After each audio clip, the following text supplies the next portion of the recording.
அனைவருக்கும் நமோ புத்தாயா. நாம் போன வீடியோவில் பௌத்தத்தில் மிகவும் முக்கியமானது எண்ணம் தான் ஆற்றலாக இருக்குது. அந்த ஆற்றல் பயணிக்கக்கூடிய பாதை தான் ஒழுக்கம். ஆற்றல் சென்றடையும் இலக்கு தான் ஞானம் அப்படிங்கிறத பற்றி பார்த்தோம். சரியா? இன்னைக்கு நம்ம பார்க்க போகிறது என்னன்னா துக்கம். முன்னாடி சொன்ன கான்செப்ட் இருக்குல்ல, ஆற்றல், பாதை, இலக்கு. இந்த பயணத்தில் இடையூறாக வர தடைகள் தான் துக்கம். புரியுதுங்களா? ரொம்ப சிம்பிளாக புரிஞ்சுக்கலாம் பௌத்தத்தை. ரொம்பலாம் காம்ப்ளிகேட் பண்ணிக்க வேண்டியதில்லை, அவசியமே இல்லை. துக்கம்னா இடையூறு. இந்த இடையூறு நம்ம வாழ்க்கையில் எப்படி உருவாகுது அப்படிங்கிறத பொறுத்து தான் நம்ம அதை புரிஞ்சிக்கவே முடியும். பொதுவாக துக்கம் அப்படின்னாலே நம்ம என்ன நினைப்போன்னா, ஒருவர் இழப்பால் நாம் அடையிறதுக்கு பேர் தான் துக்கம் அப்படின்ற மாதிரி நம்ம நினச்சிட்டு இருக்கோம். ஆனால் அதுவும் துக்கம்தான், மறுக்கலை. ஆனால் அது மட்டுமே துக்கம் இல்லை. பௌத்தத்தில் துக்கத்தை 3 வகையாக பிரிச்சிருக்காங்க. முதல்ல நேரடி துக்கங்கள். உதாரணத்துக்கு நமக்கு எல்லாருக்குமே சின்ன வயசுல கடற்கரைக்கு போகணும்னு ஆசை இருக்கும். நம்ம கடற்கரைக்கு போயிருப்போம். கடற்கரையில் போயிட்டு ஆசையாக மணலில் கோட்டை கட்டுவோம். இன்னும் சொல்ல போனால் கடற்கரையிலேருந்து அலை வராத தூரத்தில் நாம் கோட்டையை கட்டுவோம்னு வச்சோமே, ஆசையாக பெருசாக கட்டிடுவோம். ஆனால் கோட்டை கட்டுறதுக்கு அப்புறமும் அந்த இடத்துக்கு அலை வராத நினைப்போம். ஆனால் அலை அந்த கோட்டையை அழிச்சிடணும். அழிக்கும் போது நம்ம மனசில் உருவாகுதுல ஒரு வலி, அது வெளியே சொல்லவும் முடியாது. அது ஒரு வருத்தம். நான் ஆசையாக கட்டினேன், அலை அடிச்சிச்சு. அது ஒரு வருத்தம், அதுவும் துக்கம்தான். என்ன, அது இரண்டாவது நிலையில் இருக்கிற மாற்றம் எனும் துக்கத்தில் வரும். அப்போது முதலாவது துக்கம் என்ன? நேரடி துக்கம்ன்றது, நம்ம மணலில் கோட்டை கட்டுவோம்ல, கட்டும்போது அதில் அந்த மணலில் சின்ன சின்ன குச்சிங்க கல்லுங்களாக இருக்கும். அது நம்ம கையில் நகத்தில் குத்தி சின்ன ஒரு வலி தரும் இல்லையா? இதெல்லாம் நேரடி துக்கத்தில் சேரும். நான் சின்ன வலின்னு சொல்கிறேன், ஆனால் அது எப்படி வேணா இருக்கலாம். விபத்தாக இருக்கலாம், விபத்தில் நம்ம கை கால் அடிபடும், கீழே விழுந்திருக்கலாம். சின்ன சின்ன துன்பங்கள், பெரிய பெரிய அடி, விபத்துகள், மூப்பு, பிணி, மரணம், இது எல்லாமே நேரடி துக்கத்தில் தான் வரும். சரிங்களா?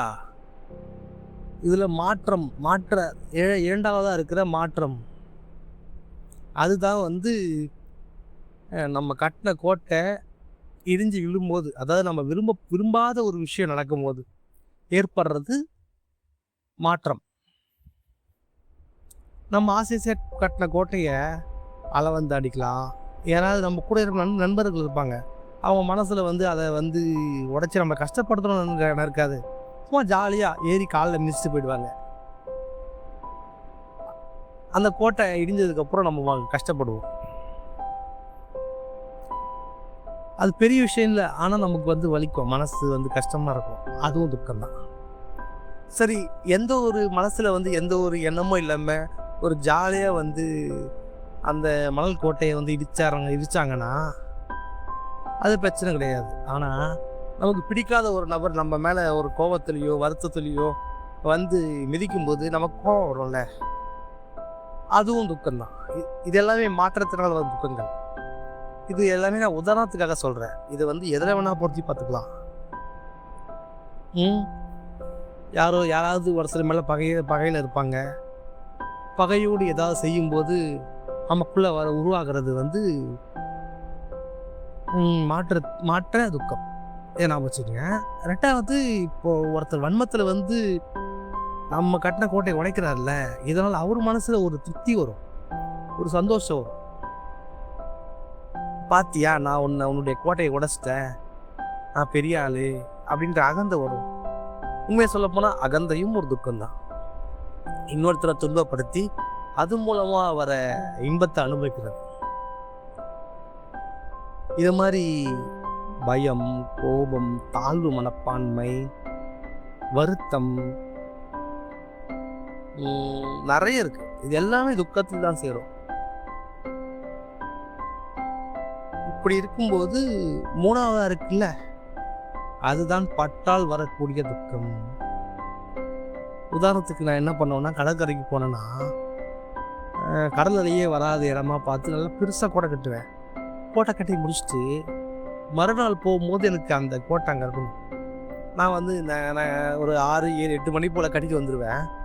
ஆனால் நான் என் மறுநாள் போனால் அந்த கோட்டை அங்கே இருந்துச்சா சந்தோஷம். ஆனால் அங்கே இருக்குமா? இருக்க வாய்ப்பே கிடையாது. ஏன்னா பகலை விட இரவில் தான் வந்து அதிகமாக அலைகள் வந்து ரொம்ப தூரத்துக்கு அடிக்கும். அப்போ அது கலைஞ்சிடும்.